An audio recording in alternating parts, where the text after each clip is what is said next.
What would happen if you crossed Minority Report with the butterfly effect and then made it into a video game? You may not have ever asked yourself this question, but I think Eternal Threads is the answer. It's out right now on Steam, and it's a narrative first-person puzzle game that plays out like a mystery. You're trying to find out what happened to 6 people in a house fire and how they all died. But the trick is, you get to manipulate the events. You get to go back in time, change how things happen, and pretty much just like the butterfly effect, the things that you change affect what happens, and you can save everyone. I've played the game, I've beaten the game, and now I'm here to tell you guys what I think. Thanks to Secret Mode for sponsoring this video.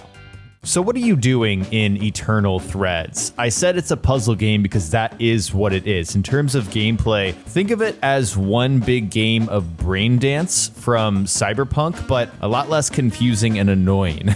I feel like in that game you kind of got lost in the weeds and different tracks and trying to search for things, but really it's straightforward in Eternal Threads. You are going around picking different events in a timeline and then walking over to that area and then watching them unfold. But you may be wondering, how are you doing this? You know, like, what's the background and the premise? Well, turns out humanity started messing with time travel and screwed everything up. So essentially, it's your job to go back to different points in history and fix whatever problems humanity has caused. You're kind of like a fixer. You're a detective. You go back in time, you figure out what happened, and then you put the pieces back together and make sure everyone survives. So for this particular event, you're in northern England, and you're at this one house where 6 people's lives sort of intertwine, and based on the events of the last week, so you have 7 days of things to sift through, you can help them survive or die. And you do this simply by choosing different decisions for them. So one person will say, I want to go out to the pub for a drink, or I want to stay home. What might feel like a minor decision actually turns out to be a lot more important, because that moves that person around. It sort of changes the relationship between that person and another character. And then certain actions that they take might reveal more information about that person that you didn't know before, or could lead to another event. I mean,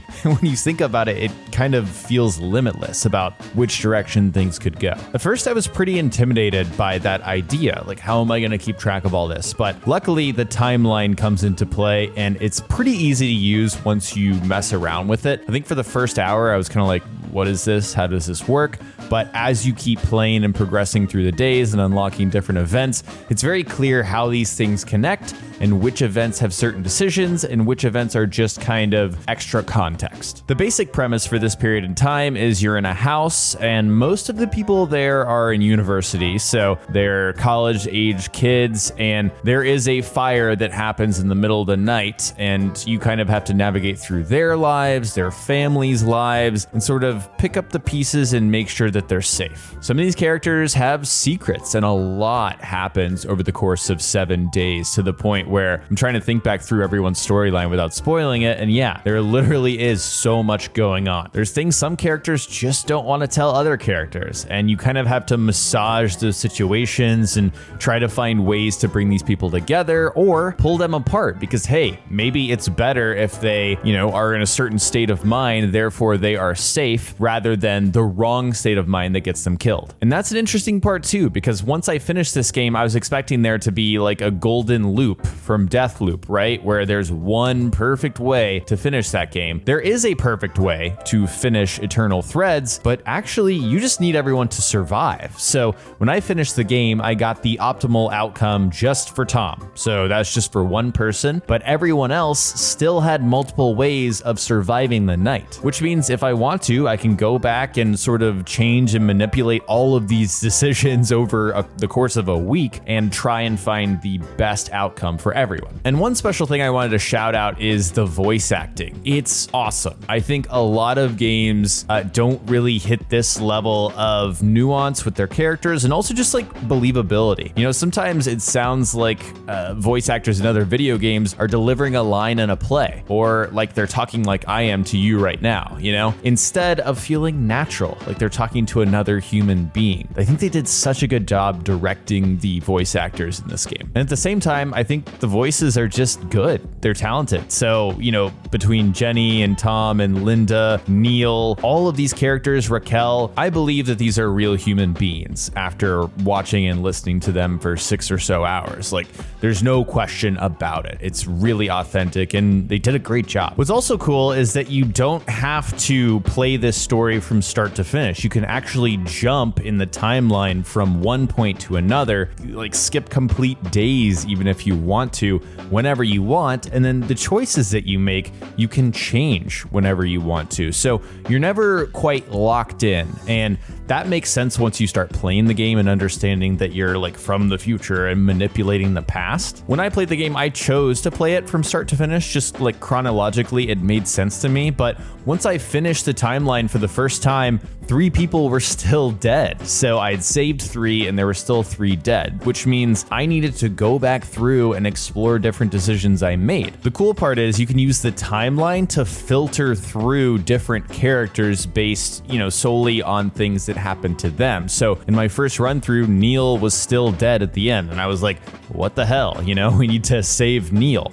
So I decided to go to the timeline, seclude Neil's decisions, and then scrub through and find the, major points where, hey, maybe I could change his fate. So basically what I'm trying to say is this isn't one of those puzzle games that's frustrating, right? You're not hitting like a dead point and you're not, like hitting a wall. You're constantly able to change and manipulate things, and you're constantly learning something new instead of just getting stuck, which I feel like is the problem with a lot of puzzle games. In this one, you're getting to, fit these pieces together, and sometimes you'll run into something that you can't do. For example, there's 4 locked doors in the game, and these are doors that have ways of opening them, but you might have to find a very specific scenario or scene in order to find out where the key is. And it's really cool because you're seeing where the key was left in the past, and then you go and find it in current times, and then you use that key in order to open it. All in all, yeah, it's just the opposite of frustrating, which is something that I always run into with puzzle games. So that was really refreshing for me. Something I didn't expect to enjoy as much as I did is just the stories of these characters. Now, at first, for the first hour or so, I was grappling with like, okay, is this a game that's about this house fire and these 6 people? Or is this a game about me going back in time and like solving this thing as,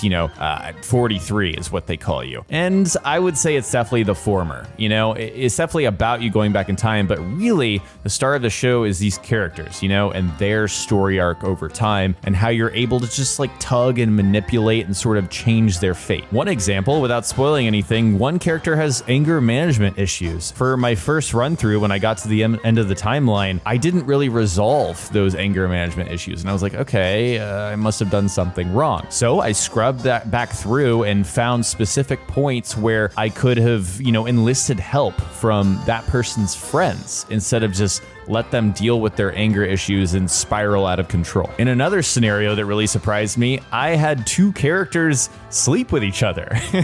And it turned out that that wasn't really important to whether they survived or not, or maybe it was in a specific scenario. But when I got that to happen, it made me feel like a matchmaker. Like I was getting these 2 people together, and it was really fun. Even after my playthrough, there's still some things that I haven't done. There's some narrative threads that I can still tug on and choose different outcomes to see what the optimal ending is for everyone. And above all else, there's some, bad characters in this game in terms of like people that are doing bad and, hurting others. But at the end of the day, it's like 6 really kind, nice human beings that can make the right decision. They can do things to help each other. And I think the optimal outcome for the most part is people coming together, helping each other and like loving each other and fostering each other. And I don't know, man, that's just kind of a nice it's a nice feeling in today's day and age in 2022. I really appreciated seeing that in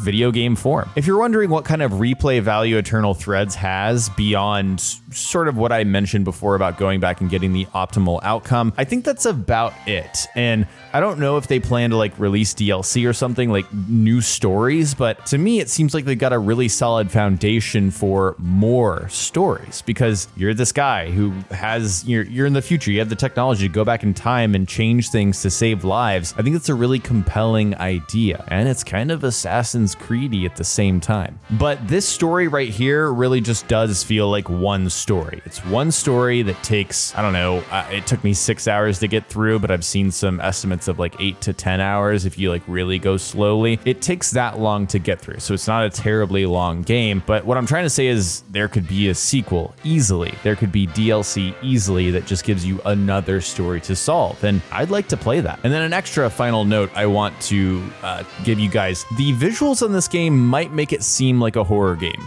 like it's scary or something like that. I think there's one point where there's like a small jump scare, just something to kind of, get you out of your seat. But this is not a horror game. This is not a scary game. You're just kind of wandering around a house that's been burned down and it's raining and it's at night. So therefore, it's kind of a spooky atmosphere. It's a dark place, but this is not a horror game. Don't be fooled. All right, guys, that is all I had to share about Eternal Threads. I had a really fun time playing it. Again, one of the more unique games I've ever played. I've never played anything like this. So if that sounds like something that you would enjoy, check out the link in the description below. It'll take you to Steam where you can grab the game for yourself. It's honestly a great game for this time of the year when there's not a ton of other huge games, consuming all of your time. Like, this is perfect little weekend game that you can chill, grab a cup of coffee, and sort of, immerse yourself in the game. Thanks once again to Secret Mode for sponsoring this video, and I hope you guys enjoy this one. If you did, let me know by clicking the like button.